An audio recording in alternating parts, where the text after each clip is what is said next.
Palagi kasi ako maraming natirang egg whites dahil sa mga yema frosting na ginagamit ko sa aking mga donuts, kaya ito yung ginagawa ko para hindi din masayang. At nang para maiba naman, kaya i-share ko muna sa inyo ngayon yung paggawa natin dito ha, kaya tara na. So yung unang gagawin ko dito yung ating cake batter mixture. Gagamit tayo dito ng 3/4 cup ng white sugar, 1 teaspoon ng asin, 2 cups lang na tubig. At inunaw lang yung asin at asukal bago dito maglagay ng 3 cups na cake flour. At lagyan na ng 1 tablespoon ng baking powder and then haluin para kuminis na yung ating mixture. Mga ga, ito lang yung mga ingredients natin. At haluin lang natin ito ng bungga-bungga.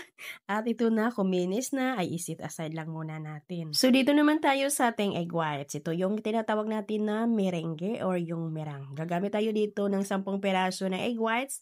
Mula ito sa large na itlog. At wala akong cream of tartar ngayon kaya naglagay ako dito ng half tablespoon ng white vinegar, yung dato puti na suka natin. At pag nagsimula na itong nag-create ng medyo makinis na bubbles, ay saka na din natin paunti-unting ilagay yung ating 3/4 cup na puti na asukal. Gradually lang talaga yung paglagay natin dito gahan ng ating asukal. Bago tayo maglagay ulit ay yung siguraduhin natin na matansya natin na yung medyo natunaw at kumalat na yung ating asukal bago naman tayo maglagay. Yan lang po talaga yung proseso sa paglagay ng paunti-unti ng asukal para hindi mabigatan yung ating mirang at nang sa ganun ay maganda din yung alsa. At kailangan yung ating egg whites ay hindi ito nahaluan ng kahit maliit or konti lang na egg yolk.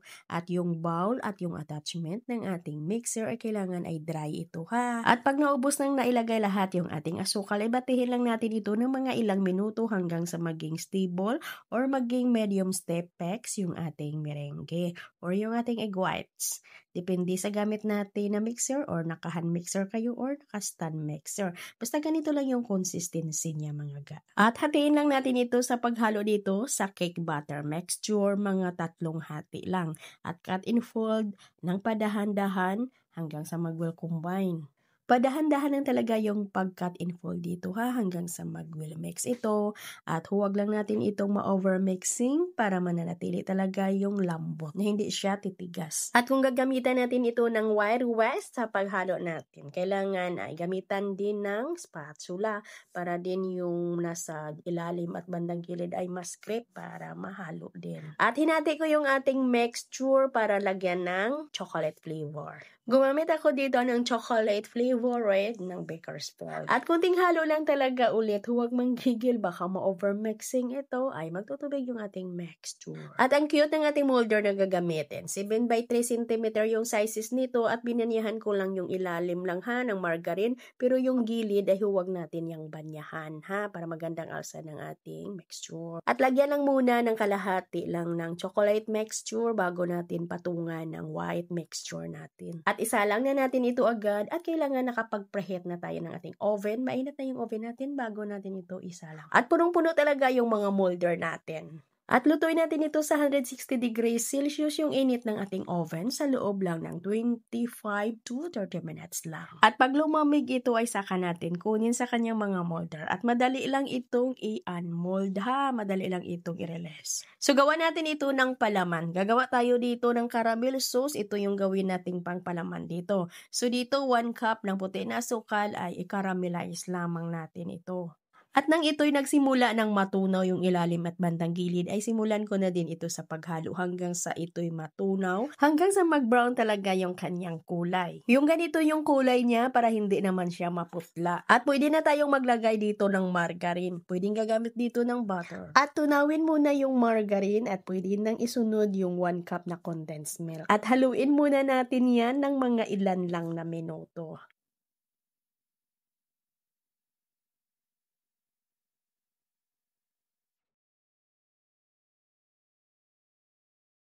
At lagyan na natin ito ng 2 cups na evaporated milk pero magtira tayo dito ng half cup kasi dito natin tutunawin yung ating 5 tablespoon na cornstarch. Halo-haloin muna natin ito ng padahan-dahan hanggang sa ito'y kumulo at nang kumulo na ay ilagay na natin yung ating cornstarch. At haluin lang natin ito na huwag lang tigilan sa paghalo para hindi din masunog yung ilalim. Haluin lang talaga natin ito hanggang sa ito'y lumapot.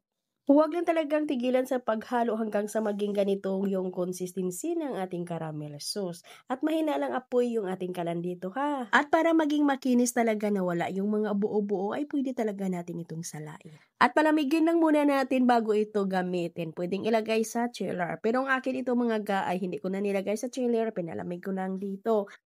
At gumamit lang ako dito ng 3 ounce na cupcake liner pagsapin natin at butasan lang natin ito sa gitna dahil lagyan natin ito ng palaman na caramel sauce. At pagkatapos gawa natin ito ng frosting, gagamit tayo dito ng ECC whipping cream. So ito yung ating frosting, i-cream lang natin yung 200 grams ng ECC whipping cream hanggang sa ito'y lumambot.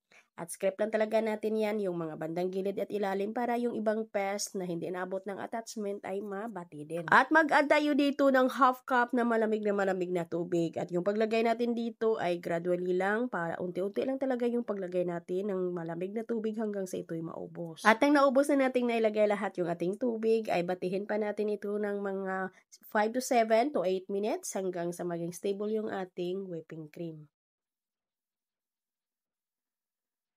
At yung ating ECC whipping cream ay hatiin ko ito dahil maglagay tayo dito ng flavored chocolates. At mag-add na din tayo dito ng caramel sauce dito sa gitna sa ating frosting.